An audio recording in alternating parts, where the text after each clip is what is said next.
इंतहाई अफसोसनाक खबर। अब तक की ताज़ा तरीन इतलात के मुताबिक अप्रोक्सीमेटली कुछ 65 के करीब जो लोग हैं वो हलाक हो चुके हैं। नाज़रीन, जो नदी नाले हैं, जो वहाँ पे गुजरगाहें हैं पानी की, पिंडी में, झेलम में, चकवाल में, वो बिफर गई हैं और उसने सैलाब की सूरत हाल इख्तियार कर ली है। अगर हम झेलम और चकवाल की बात करें तो वहाँ पे अभी तक रेस्क्यू ऑपरेशन जारी है। और नाज़रीन, एक और अलमिया हमारा, बिल आखिर वही पाक फौज जिसको हम बुरा भला कहते हैं, जिसको हम गालियां निकालते हैं, वही हमारी इस इमरजेंसी वाली सूरत हाल में काम आती है। एक इदारा 70 सालों में हम लोग नहीं बना सके जो हमें थ्रेट अलर्ट जारी कर सके, जो हमें एक्चुअल वेदर फोरकास्ट बता सके और जो फंसे हुए लोगों को वहां से निकाल सके।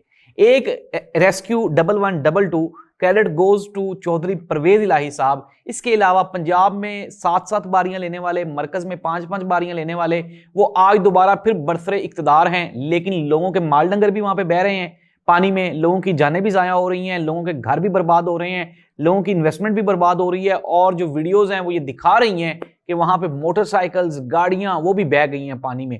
नाज़रीन, ऐसी सूरत हाल में जब हम सवात में वो 12 लोग जब बहे थे तो कितना हमने शोर मचाया था, लेकिन आज जो 65 पंजाब के मासूम जानें चली गई हैं, इसके ऊपर कोई भी बोलने वाला नहीं है। ट्विटर पे मैं अभी देख रहा था, वहां पे बड़े बड़े दावे किए जा रहे थे, जी ये हो रहा है, वो हो रहा है, कुछ भी नहीं हो रहा। ग्राउंड में सिर्फ और सिर्फ पाक फौज ऑपरेशन कर रही है।